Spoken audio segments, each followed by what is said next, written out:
taught science, right? Or- Yes, I did. Yes.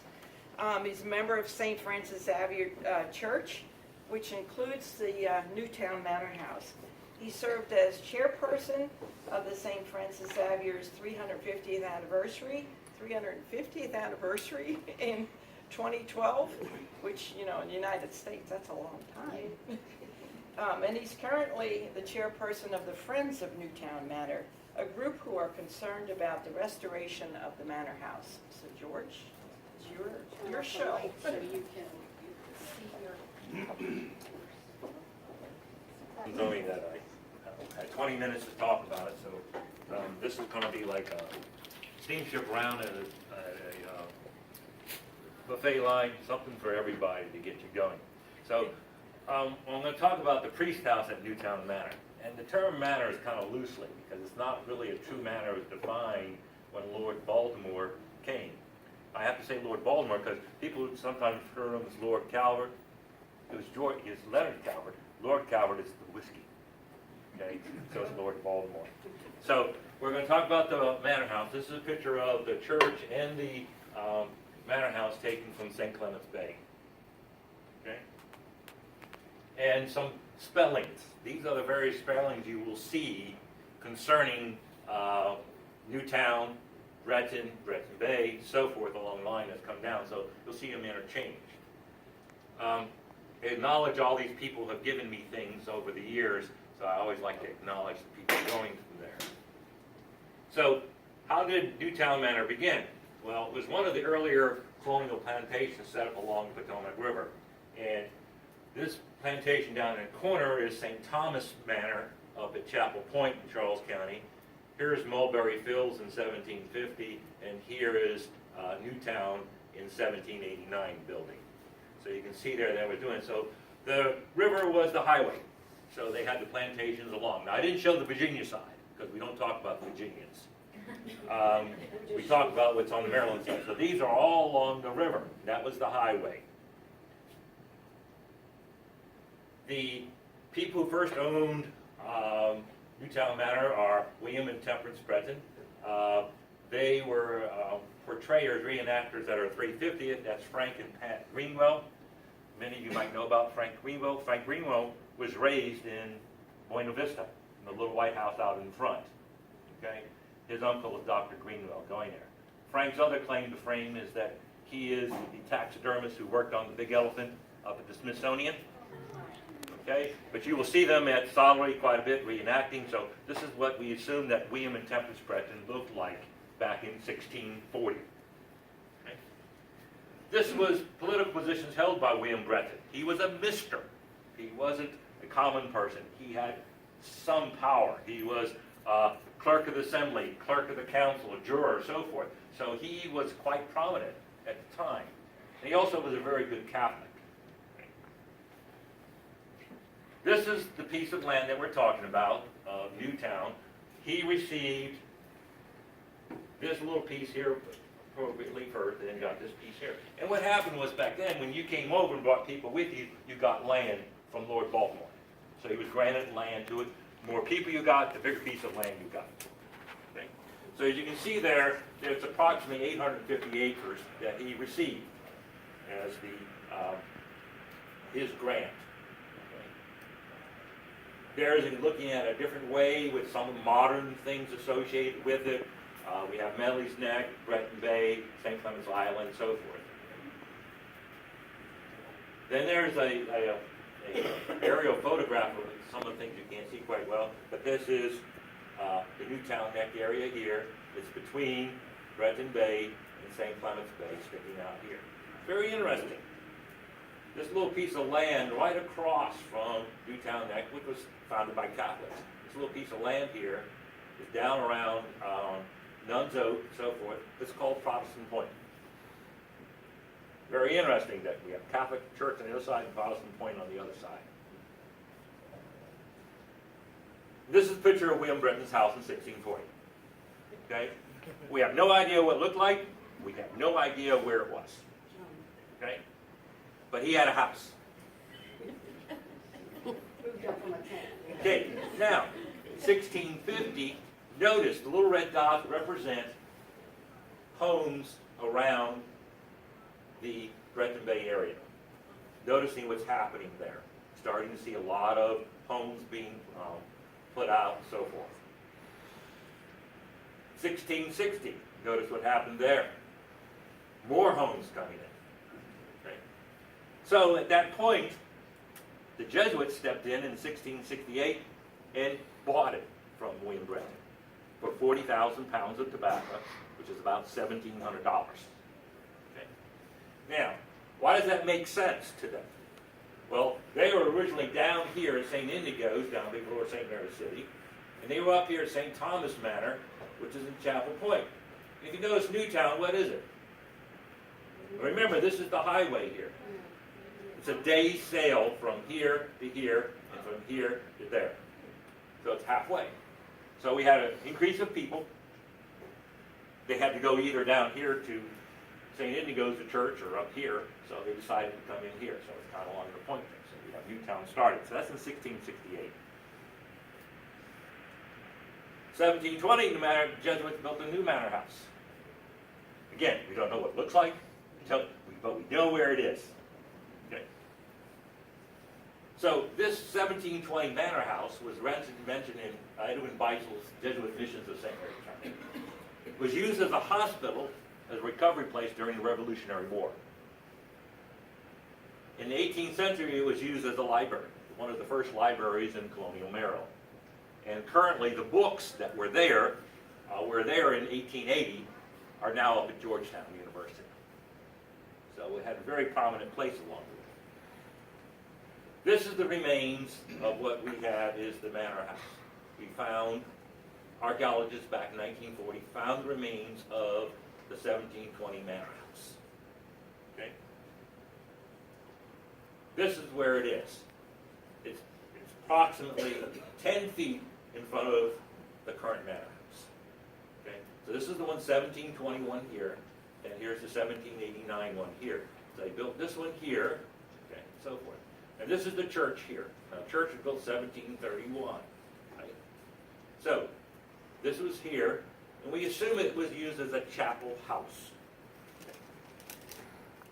I don't want to offend anybody religiously going on, but the Catholics were suppressed at the time, or not suppressed.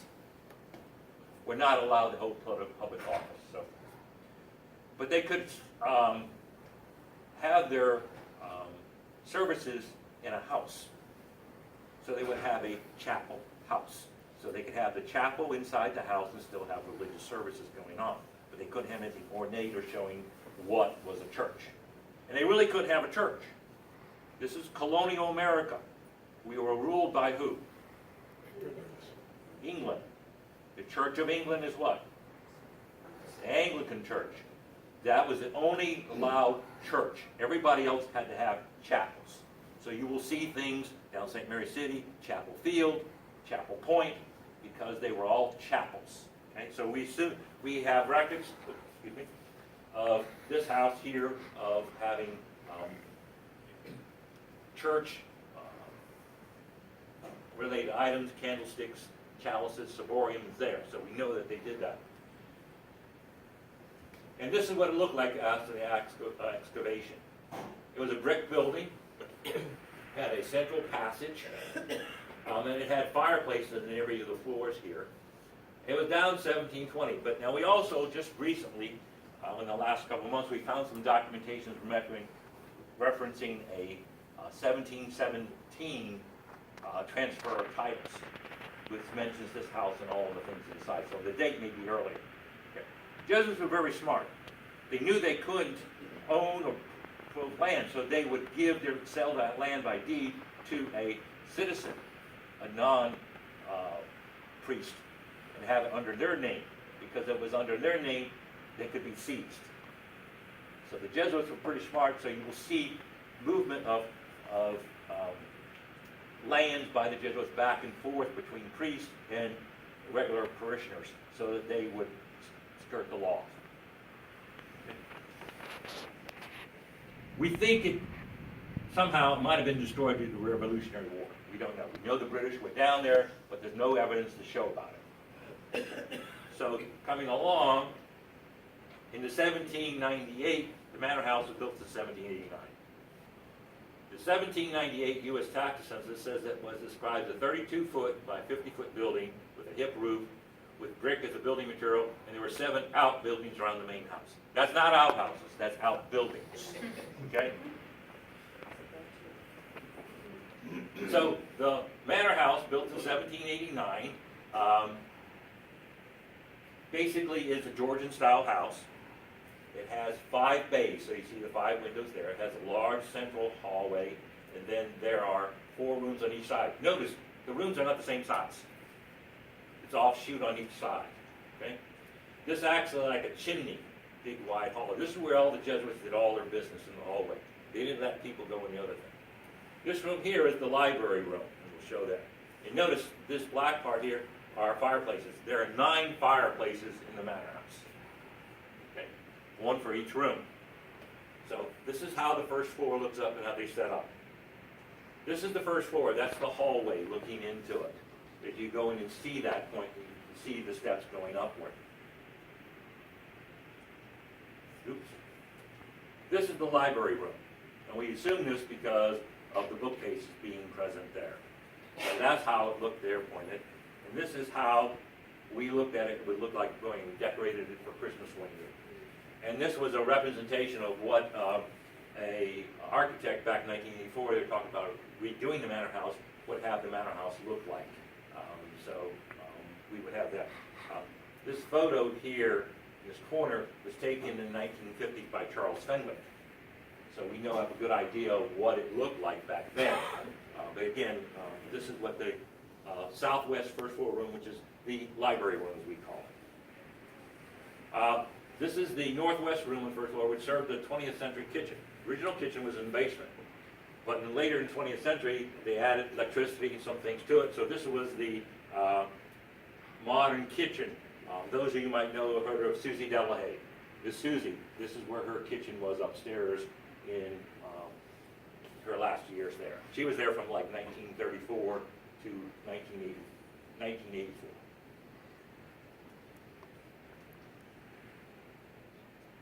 There's the second floor. Looks the same as the first floor. Again, the room sizes, and then you see the fireplaces going there.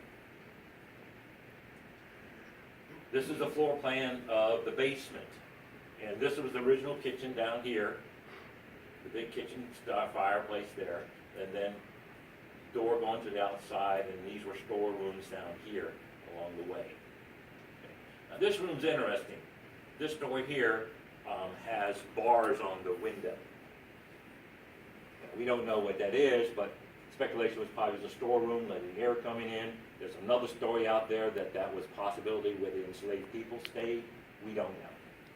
But the doors and everything that are there are from 1789, original doors. Then, in 1816, they raised the roof. Okay? This roof, it only was a story and a half, so they raised it up in 1816.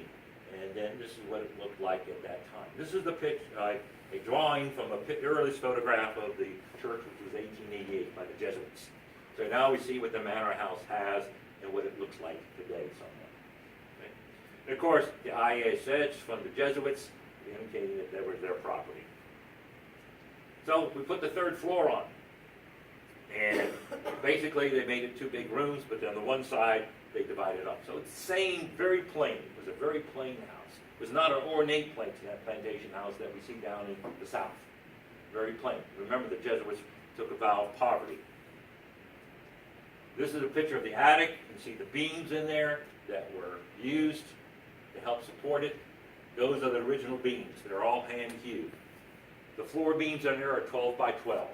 And you can see the hand-hewed marks of them moving them. The Manor House is 32 by 50. It's a 1/4 inch off from being perfectly square. And that's from 1789. So you can see how good the workmanship was. The walls in the basement are 16 inches thick. The rest of the walls are a foot thick. The walls in the center, let me go back here. These walls here, support walls inside, are brick walls all the way up from this basement. So the interior walls are 12 inches thick with brick too. So it will withstand a good hurricane, even today. This is a 1868 map of Newtowne that was done, and seeing all of the parcels of land by the tenant farmers. If you overlay this today with the current map, where this woodland is here and so forth, and these cleared fields, they're identical. So back then, they knew exactly where they could farm at, based on the soil conditions. But there are like 23 different individual farms, because they had tenant farmers back in 1868. They started off with the indentured servant model. But that doesn't work out, because after 5 or 7 years, you got to get new indentured servants. So in the late 1600s, early 1700s, colonial America went to the slave model. They had some slaves, they also had tenant farmers. So they had upwards to 60 enslaved people there up until 1838, when the Jesuits then sold their slaves to help support Georgetown. So then at that point, they went to the tenant farmer model. So you can see the tenant farmers, the various tenant parcels of land of the tenant farmers through in here, going along there. And then this here is a map from 1911 by Mr. Hurd. You can still see the same outlay of the farms where they divided, where the woodland was. So things haven't changed since 1868 to 1911 to today. Okay. His survey books are at the St. Mary's Historical Society of his documents. This is the Manor House as it looked in 1965. Notice these buildings here. There was no rectory here, so there's a chicken coop there and so forth. These buildings were all 18th century barns. In 1865, the Jesuits gave the property to the Diocese of Washington. And after they got it, they took down these buildings. But here you can see Manor House. And the interesting part is, look how close they farmed. They used every piece of point. We have a picture of the church. They have tobacco 10 feet away from the front of the church. So they used everything they could to make it go. So that's the Manor House in 65. This is the Manor House in 84. And you can see there's a little pond there coming up this way. There is an Edwin Beitzel book talking about there were two pathways, one from St. Clement's and one from Breton Bay leading to the church. Because over in 7th District, they didn't have any churches. Holy Angels wasn't built in 1909, so the people in the lower part of 7th District came to St. Francis for Mass. They came by boat. And a lot of the 7th District families are buried in St. Francis Xavier Church graveyard. But those on Medley's Neck came by river before Our Lady's Down Medley Neck was built. So remember, the transportation's by water, so they were coming on in there. So now you can start to see it. Here's the rectory in place here, the hall's in place here. But here's the Manor House, and noticing here, you're still using all this land to farm it along the way. Okay. So this is basically how it looks today from here. This is the view from the east there. You can see the Manor House. You can see along here, above the second window, where that roof was raised. It was a gambled roof, so they raised it up. That's looking from the east. There's from the north, this is the church side. This is from the south side, facing the water, just to give you a perspective. Notice how the roof has changed. They put a tin roof onto it. This was back in early 20th century. Then in 84, they went back to the original roof. And then there's from the west side. And this shed here is gone. That was going down into the basement, so you can see that point there. Some faces of Newtown, okay, to give you perspective. This is Catherine Merriman Godwin. She was born in the Manor House in 1869. She died in 1959. She's a Merriman. The interesting thing I found about this story is that her father was a waterman, had a fleet, 11 boats for fishing. During the Civil War, he was a smuggler. And the northern troops seized his boats, except one. He took his boat, sunk it, hid it away, then after the war, raised it up and used it again. Okay. That's oral history, directly from her. Okay. her great-great-grandfather, Merriman, which is spelled M-E-R-R-Y-M-A, was an overseer in the 1700s at Newtowne. So the connection to it, and Bill Godwin gave us that point. Here is Frank and Ida Delahaye. They were in the farm managers of the Manor House in the late 1800s, 1880s to around 1914. Okay? So that's where they were at the Manor House. There's Leonard, Stephen, and Minnie Leach Alvey. They were there from 1914 to 1934. In 1934, Leonard Alvey picked up his family and moved it to Greenbrier, across from the library. His farm now is Leonard's Grant, but it's not named after Leonard Alvey. It's named after Leonard Cowan. But Leonard Alvey owned that farm. This is one of his sons, Stephen Alvey, in front of the Manor House, right here. There he is with the oxen, sowing seed on the west side, working there, and that's some of his brothers. He went on to become brother of Stephen Alvey, the Jesuit brother up at Georgetown. So that was his son there, Stephen. And Steve Rayleigh gave me these photographs. After the Rayleighs, we had the Delahays move in again. Susie and Clem Delahaye. So this is Susie Yates Delahaye, pictured there. She was a lifetime resident of Newtowne Manor, last person to live in the Manor House. That's her husband, Clem Delahaye. He was born in the Manor House in 1896. There he is. This is the field. This is in front where the church is, by the side of the church. He's there. And that was a postcard done of Newtowne. Interesting, he's born 1896. That's Father Clement Lancaster. He was there at St. Francis from 1888 to 1905. Clement's name, real name, is Clement Lancaster Delahaye. He used Frank Clement Delahaye because he didn't like Lancaster. So I speculate he was named after this priest. People in St. Mary's County liked the Jesuits so much, many of the children of St. Mary's Countyans have Francis in their name or Aloysius in their name. Is their middle name or front name, because they liked the Jesuits so much. If you look back in the paper in 1965, when the Jesuits left and gave their diocese, the headlines of the paper said, Jesuits leave county replaced by Catholic priest. So that's how they like the Jesuits.